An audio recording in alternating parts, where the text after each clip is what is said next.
भारत और मालदीव के बीच विवाद कूटनीतिक विवाद का गहराता जा रहा है। हालिया घटनाक्रम में द्वीपीय राष्ट्र की सरकार ने अपने देश से भारतीय सैनिकों को वापस भेजने की समय सीमा तय कर दी है।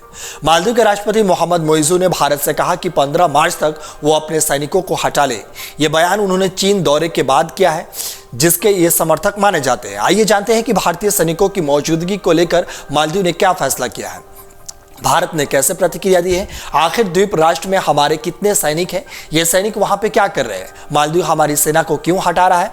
इन सभी सवालों का जवाब देने की कोशिश करते हैं। आइए जानते हैं। हाल ही में चीन की यात्रा करके आए मालदीव के राष्ट्रपति मोहम्मद मोइज़ू सख्त तेवर दिखा रहे हैं। मोइज़ू ने भारत से कहा कि वो 15 मार्च तक मालदीव में तैनात अपने सैन्य कर्मियों को वापस बुलाए। सार्वजनिक नीति सचिव अब्दुल्ला नाजिम ने राष्ट्रपति कार्यालय में एक संवाददाता सम्मेलन में कहा कि राष्ट्रपति ने भारतीय सैनिकों को मार्च से पहले वापस बुलाने के लिए कहा है। इस तरीके से मालदीव ने भारतीय सैनिकों के लिए डेडलाइन जारी कर दिया है। इस बीच भारतीय सैनिकों की वापसी पर चर्चा के लिए दोनों देशों ने एक उच्च स्तरीय कोर समूह बनाया है। समूह ने रविवार सुबह विदेश मंत्रालय में एक बैठक की, जिसमें मालदीव में भारतीय राजदूत।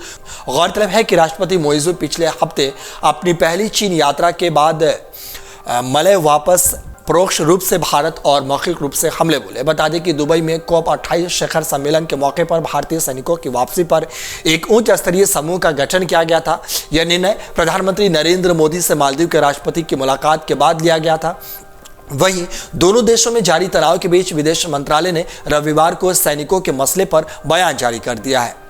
मंत्रालय ने बताया कि उच्च स्तरीय कोर समूह की पहली बैठक में दोनों देशों ने द्विपक्षीय सहयोग बढ़ाने और चल रही परियोजना के कार्यान्वयन में तेजी लाने पर चर्चा की। बैठक में भारतीय विमानों और हेलीकॉप्टरों के संचालन को जारी रखने के लिए व्यवहारिक समाधान ढूंढने पर भी चर्चा की गई। इस बैठक के बाद मालदीव के विदेश मंत्रालय के हवाले से आसानिया अखबार ने लिखा कि भारत सैनिकों को वापसी में तेजी लाने पर सहमति हुआ है और इस तरीके से मालदीव ने 15 मार्च तक भारतीय सैनिकों को वापस जाने के लिए कह दिया है। बता दें कि मालदीव से जिन भारतीय सैनिकों को वापस भेजने की बात की जा रही है, मालदीव के अखबार के अनुसार उनकी संख्या महज 88 है। मालदीव के लोगों की सेवा के लिए भारत ने मालदीव को डर्नियर सहित 228 समुद्री गश्ती विमान और 2 HAL ध्रुव हेलीकॉप्टर दे रखे हैं। उन्हें संचालित करने के लिए वहां भारतीय सैनिक तैनात है। इसके अलावा ये सैनिक डॉक्टर के तौर पर लोगों की सेवा करने के साथ साथ वहां के पायलटों को ट्रेनिंग देते हैं और एक्सक्लूसिव इकोनॉमिक जोन का सर्वे जैसे काम भी वहां पे सैनिक करते हैं। वहीं पिछले साल सितंबर में मालदीव में हुए आम चुनाव के दौरान मोइज़ू की पार्टी ने भारतीय सैनिकों को हटाने के लिए चुनाव में इंडिया आउट अभियान चलाया था।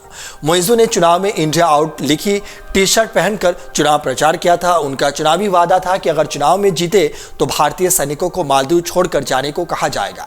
चीन समर्थक मोइज़ू ने राष्ट्रपति का पदभार संभालने के दूसरे दिन ही आधिकारिक तौर पर भारत सरकार से अपने सैनिकों को वापस बुलाने का अनुरोध किया।